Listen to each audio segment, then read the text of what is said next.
and welcome back to Scott's Amateur Woodshop. Today I'd like to show you a little bit more information about French cleats. Specifically, I'd like to focus on some things that you could put on French cleats, and I'm just going to use some examples that I have in use in my apartment. So first, let's start by talking about the panel. I've already got another video that shows you a little bit about how to make this, but I just want to give it a brief overview so you know what we're talking about. So this panel is a French cleat panel. The reason it's at an angle like this is just basically for fun.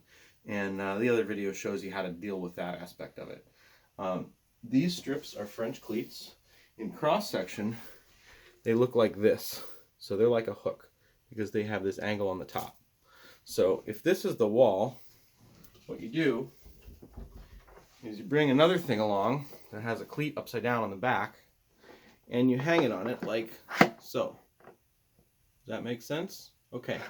So let me show you a few things that you could put on the wall. Well, one thing you could do is just take some existing stuff. Here's a little IKEA box. It has a cleat on the back. It goes on the wall. Here's another IKEA box. I added to it this nice Mount Snow sticker because I like Mount Snow. Some hinges, a clasp, and a cleat, of course. Now the cleat's not sticking all the way out, but the amount that is sticking out is plenty. So it goes on the wall. Now, this is made for some scrap that was in my old house back when I was married. I just cut a piece of it and made kind of a shelf. There's cleats on the back. This one doesn't have a whole strip. It just has two little blocks of cleat, which is fine. And then it has another board screwed to it with a ledge, and I have some note cards here. And this slides over, and it goes on the wall. Now I have another one. This is very similar, made out of the same kind of scrap. I mounted some hooks on it for some keys, so it goes on the wall too.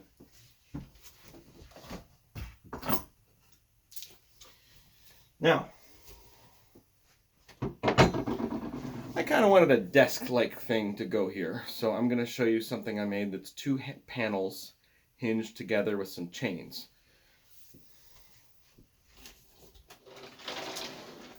Here's the back. It's got some cleats on it, and there's a hole in it actually, and it goes on the wall. Oh, also wait, notice there's cleats down here too, so that is some extra security, and the spacing matches what's on the wall. So here it goes. Now this is a bulletin board. It's got these chains with these S hooks, so I can let this down, and then it becomes a desk. And this is a very nice place to set a laptop. Here, I'll show you.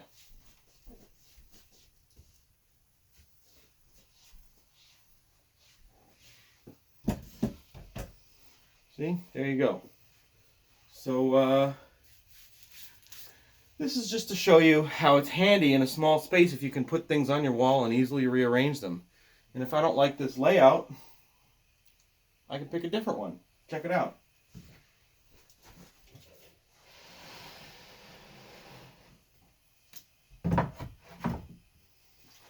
Just like that, pretty easy.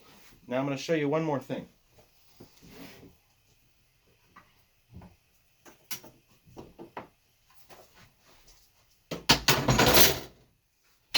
Hooks. Now, you can make a big strip of plywood, maybe 6 inches wide. It would be a good place to start. And you put one cleat along it. And then you start cutting pieces off of it. And you put dowels through them. Now you've got as many hooks as you want. So these two hooks right here, I like to use to store my level and a large metal ruler.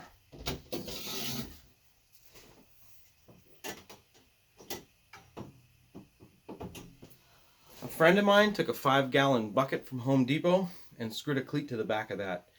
You can make stuff to put on the cleats. You can put cleats on stuff you already own, or you can go scour around the internet and find stuff that you would like to put cleats on the back of, and then just buy and cleat. The key to the whole thing is you got to make a bunch of cleat material and just have it available.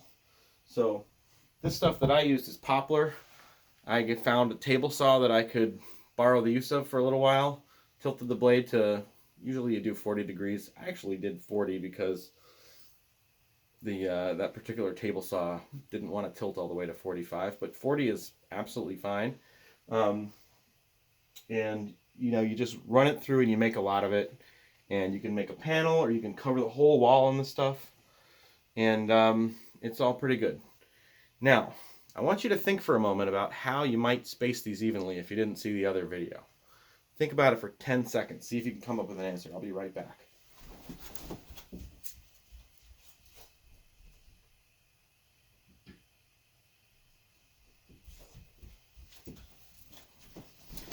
Did you think of anything? All right, here's what I used. It's just a spacing jig with 2 cleats on it, a foot apart. So you put one cleat on the wall, and then this shows you where to put the next one. And that is a little hint about how to build it, although you can see that in more detail in my other video. So I hope you enjoyed this brief look into what you can do with French cleats. And I hope you remember those buttons. Everyone likes to remind you about the buttons, so please push the buttons. And I hope you have a wonderful evening. Until next time on Scott's Amateur Woodshop, bye now.